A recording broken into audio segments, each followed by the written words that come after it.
No niin, nyt kun tää uusi talli on saatu valmiiksi, niin kuvaan esittelyvideota. Talli siis muutti tuolta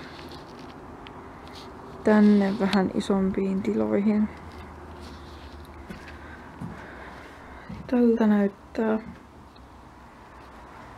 Heti oven vasemmalla puolella on 2 hyllyä, joista alemmassa on heppojen fleece-loimet, ellei ne ole niillä päällä.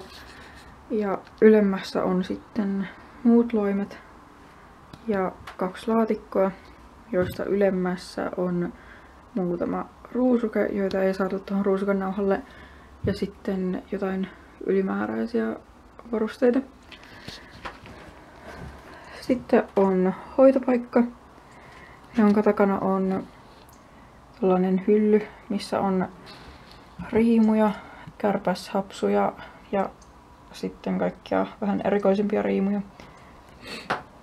Sitten on tollanen hylly, josta löytyy harjat, korvahuput ja pintelit. Sitten on karsinat. Vasemmalla puolella ja vähän tuossa edessä on orit ja ruunat. Ja sitten oikealla on tammat.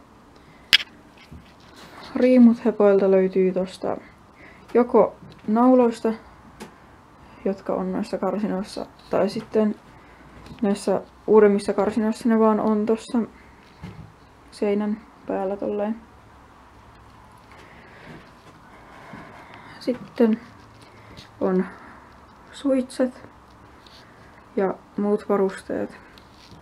Tuossa ekassa naulakossa on yhteisiä riimunnaruja, kaikkia apuohjia ja sitten juoksutusliina ja noita irtoohjia. Sitten on heppojen suitset noissa 2 naulakossa. Ja sitten 2 hyllyä, josta ylemmässä on heinät ja sitten alemmassa ruuat. Sitten on pöytä, jolta löytyy taulu ja vähän lehtiä ja kaikki paperit ja teipit ja kirjoitusvälineet.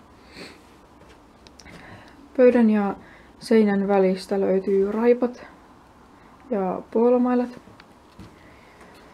Ja sitten tosta löytyy peili, jolla ei ole vielä paikkaa. Ja sitten 2 penkkiä. Ja pöydän alta sitten löytyy tällainen kori, mikä on ihan täynnä kaikkea vähemmän käytettävää tavaraa. Ja roskis. Siellä on tosiaan myös 3 vanhaa ponia, jotka odottaa vähän jotain, ehkä kunnostusta tai jotain. Tältä näyttää siis täällä tallissa. Täällä on 23 karsinaa. Näin.